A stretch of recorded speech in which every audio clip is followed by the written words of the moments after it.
Hello friends, welcome YouTube channel में आपका स्वागत है। फिर से मैं एक नई वीडियो के साथ आ चुके हैं, अपडेट वीडियो के साथ आ चुके हैं। आज की जो हमारी वीडियो होने वाली है बहुत ही इंटरेस्टिंग और शानदार अपडेट के बारे में जानकारी देने वाला हूं। जैसा कि आप सभी को पता है, राजस्थान के अंदर जो लगभग जो सभी भर्तियां हैं, यानी कि जो रेगुलर भर्तियां हैं, उनकी जो प्रोविजनल लिस्ट है वो प्रोविजनल लिस्ट जारी हो चुकी है। लेकिन अभी तक 8 भर्तियों में से जो 3 भर्तियां हैं उनकी जो प्रोविजनल लिस्ट है वो जारी नहीं हुई है। तो उसके बारे में यहाँ पर मैं डिस्कस करने वाला हूँ कि एक ट्वीट आया था, ठीक है, बहुत ही फेमस जो व्यक्ति हैं उनका ट्वीट आया था और उन्होंने क्या कहा था उस चीज़ के बारे में हम यहाँ पर डिस्कस करने वाले हैं। तो वीडियो को लास्ट तक आप जरूर देखते रहें।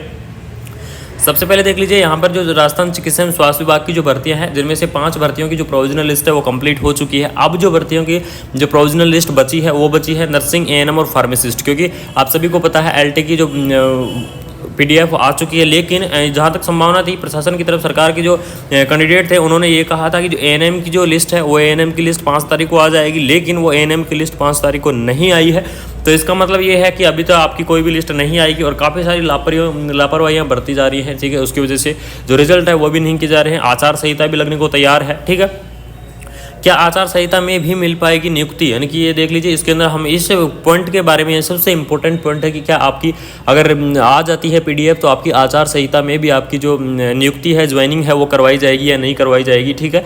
क्या आचार संहिता में भी भर्तियों की प्रक्रिया रहेगी, क्या आचार संहिता में जो भर्तियां हैं उनकी प्रोसेस रहेगी, तो उसके बारे में यहाँ पर हम डिस्कस कर सकते हैं, ठीक है। और ये देख लीजिए, ओपन जो यादव जी हैं, फेमस व्यक्ति हैं, इन्होंने क्या कहा है ट्वीट के जरिए और इन्होंने क्या बताया है वो चीज़ हम यहाँ पर डिस्कस करने वाले हैं कि चिकित्सा विभाग की पैरामेडिकल भर्तियों सहित अन्य भर्तियों का नियुक्ति प्रक्रिया का कैलेंडर 1-2 दिन में जारी करने का निर्देश सीएमओ के अधिकारियों के द्वारा। यानी कि इसमें यह कहा गया है कि जो राजस्थान के अंदर जो चिकित्सा विभाग की जो पैरामेडिकल भर्तियां हैं, ठीक है, पैरामेडिकल भर्तियों की जो ज्वाइनिंग का लेटर है, यानी कि ज्वाइनिंग का जो कैलेंडर है या ज्वाइनिंग लेटर है, वो 1-2 दिन में जारी करने की पूरी संभावनाएं हैं, ठीक है। सीएमओ के अधिकारियों के द्वारा कल विभाग दिए गए हैं, ठीक है। यानी कि सीएमओ के जो अधिकारियों हैं उन्होंने कह दिया है कि आपका जो ज्वाइनिंग लेटर है या फिर ज्वाइनिंग कैलेंडर है वो आपको 1-2 दिन में निकाल दिया जाएगा। तो ये आपके लिए बहुत ही बड़ी खुशखबरी देखने को मिल रही है। जैसा कि ट्वीट के द्वारा बताया ओपन यादव जी ने, तो उन्होंने ये बताया आपका जो ज्वाइनिंग लेटर है वो 1-2 दिन में, ज्वाइनिंग कैलेंडर है वो जारी किया जाएगा। जिन भर्तियों की प्रोविजनल लिस्ट आ चुकी है और कैलेंडर जारी हो जाता है और आचार संहिता लग जाती है, तो कैलेंडर के हिसाब से चुनाव आयोग से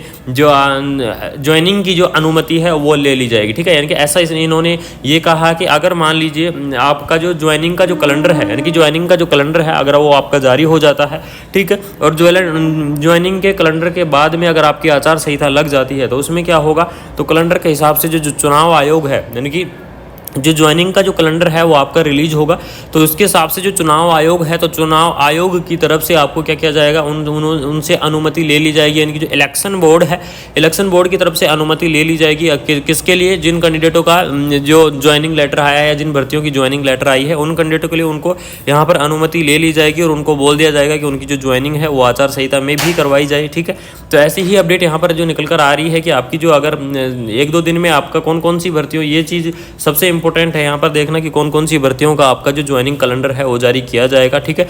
1-2 दिन में ज्वाइनिंग कैलेंडर है वो जारी हो जाता है। उसके बाद में वहाँ पर जो अगर आचार संहिता लग भी जाती है तो आपकी जो ज्वाइनिंग है वो आचार संहिता में करवा दी जाएगी। ऐसी एक अपडेट निकल कर आ रही है। तो ये अपडेट आपके लिए देना बहुत ही ज़रूरी था, ये क्योंकि एक खुशखबरी की जो अपडेट है आप तक पहुँचाना बहुत ही इंपॉर्टेंट होता है। तो यही एक सूचना और इन्फॉर्मेशन आपको देनी थी। अगर वीडियो अच्छी लगी तो चैनल को सब्सक्राइब, बेल आइकन को ऑन कर दें। Thank you so much. जय हिंद, जय भारत।